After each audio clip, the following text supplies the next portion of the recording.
Hapon sa inyong lahat. Ito po si Herbert Curia, author, promoter ng The Critics Promotion. Ang ating boses sa tibong kritisismo, opinyon, komentaryo at konsultasyon sa linggong ito.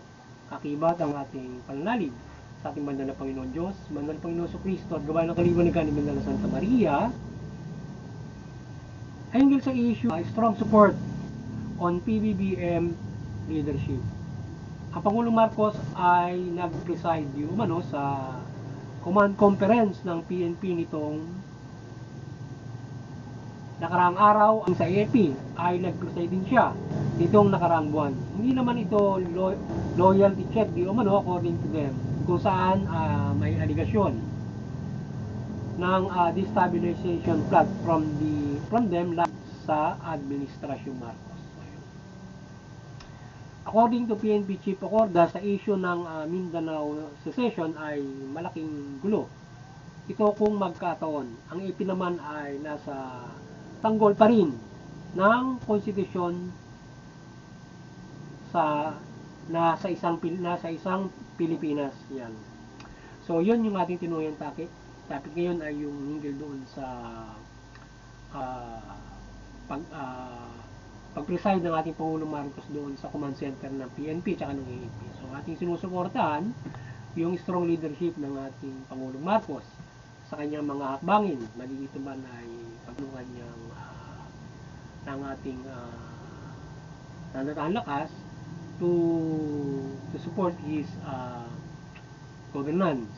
So ngayon, ang The Critics Promotions at People's Anti-Christ Promotions ay suporta sa mabuting pamamahala, patas ng hustisya at karapatang pantao. At accountable na peace and order implementations. Sa issue ito ng pag-preside ni Pangulong Marcos over AFP at PNP ay ating sinusuportahan ito.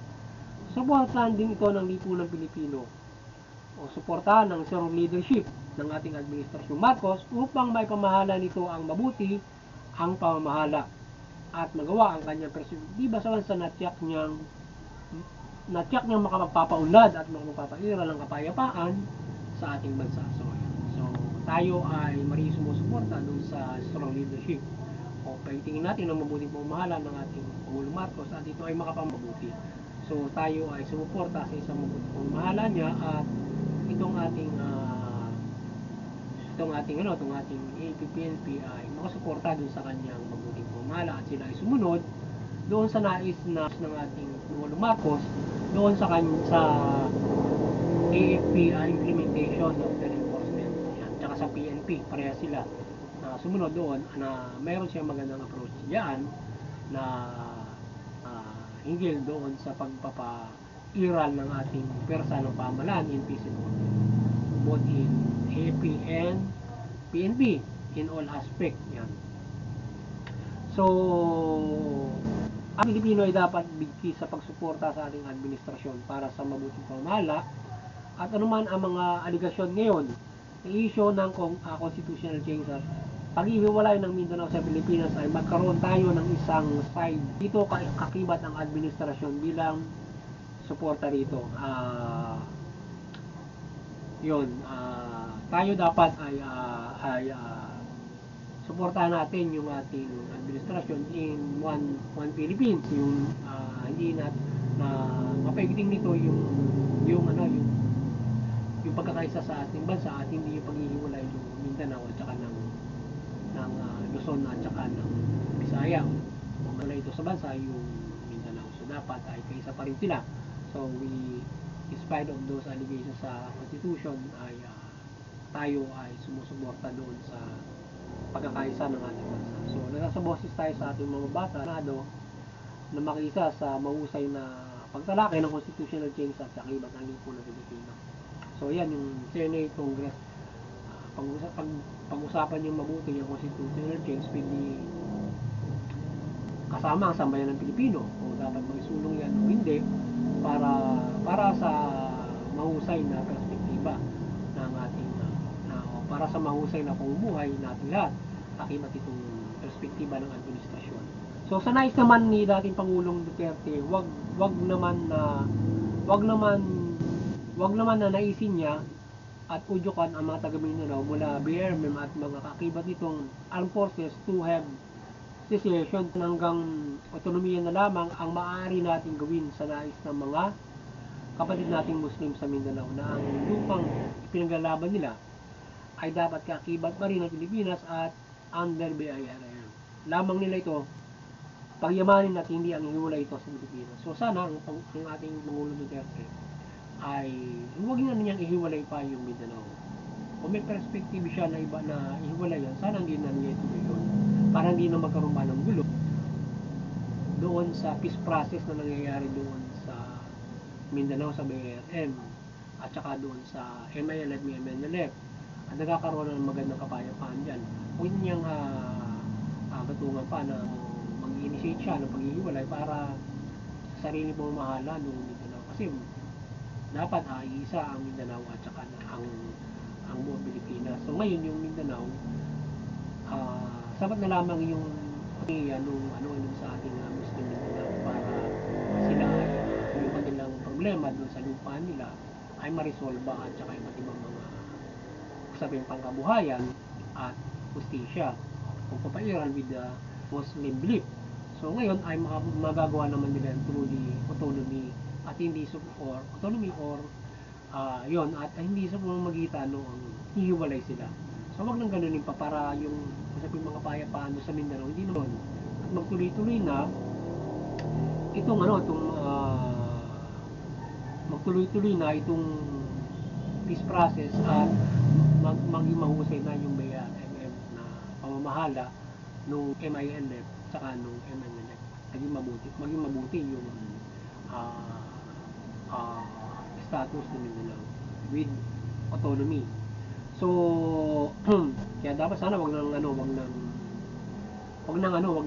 hikayatin pa ng Duterte at mag-isa na lang siya kay Pangulong Marcos, makipag-bati na lang siya at doon sa usapin nung parang sa tingin niya siya ay nilalaglag doon sa PC. So siguro ay mag-usap silang mabuti diyan at tingnan nila kung paano talaga i-real justisya kung talagang wala siyang kasalanan doon sa kanyang pamamahala noon.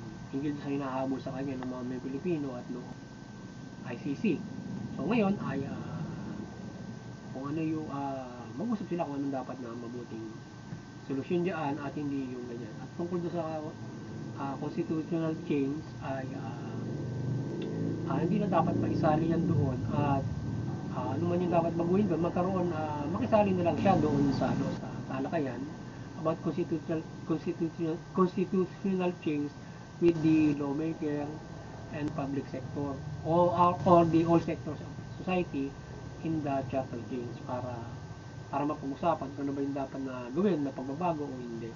So dapat ganun na lang yung gawin niya para mas maging open yung demokrasya na ano ba yung dapat na maging mangyari. So it should be resolved in a democratic way at least mamalitan ng karasa. So sana ganun lang gawin at sumuporta lang siya doon sa administrasyon ni Pangulong Marcos. So ang autonomiya ng bayari pang palawakin at mahusay pero hindi ang secession o paghihiwalay na mismo ng Mindanao o maging sa BRM areas lamang. Kailangan ng Mindanao ang kabuuan ng pamamahala at bansa at kailangan sila o para sa bansa. So yung BRM kailangan nila yung national. Yung national kailangan din nila yung BRM. So dapat mahusay na ugnayan yan at sila ay napagbibigyan doon sa kanilang autonomiya na nais na syempre nagbe-berde, may problema. So ayun, bibigyan sila ng autonomiya, resolbahin nila ngayon yung problema roon. Baka pamuhay ng mabuti yung mga kapatid natin Muslim doon. Sa tingin nila sila ay naaapi ng mga nakaraang panahon at sa pamumuhay. So with their autonomy, so they get fair at ang pagtulong at ang pagtulungan nila sa gobyerno para doon sa fair life na nais nila. So maraming magagawa pa sa autonomiya ng bayan para pakisa na lang sila sa pagpatuloy ng usaping pangkapayapaan sa administrasyon para lalong gumanda yung autonomiya nila. Kesa kung sila'y kakala, so maglaban na naman. Masisira na naman yung peace process. Kaya na nga, nagkaroon na nga ng linaw yung peace process, ituloy na lang yun. Siguro naman. So we hope ang AAP at PNP support the strong leadership of Marcos administration. We hope that this constitution pa rin ang balangkas sa kanilang paglilingkuran at leadership ng ating administration. Susundin pa rin ng ating AFP, PNP yung balangkas ng konstitusyon. Yan. So, ano yung nilalaman nun? Yung pangunahing sasaluduhan at siyempre yung perspective at pamamahala niya over the ng Pangulo Marcos doon sa konstitusyon at kapangyarihan niya binibigay sa kanyang konstitusyon at ng ating batas. Yan. So, muli ay ang kaliwanagan ng Banal Santa Maria ay gumabay sa ating lahat mula pamahalaan at mamamayang Pilipino at tilimahin ang mabuting balita. At ang pamahalaan ay mamahala ng mabuti. Ang sumunod sa pamahalaan sa gayon, makamumuhay tayo ng mapayapa at ayon sa ating kapayapaan. Mulad na pamumuhay sa gitna ng taong liko-liko ang pamumuhay. So yun, muli. Sana kasama sa naman ang taklis, promotion, konstruktibong kritisismo, opinion, komentaryo at konsultasyon sa hapon sa inyo.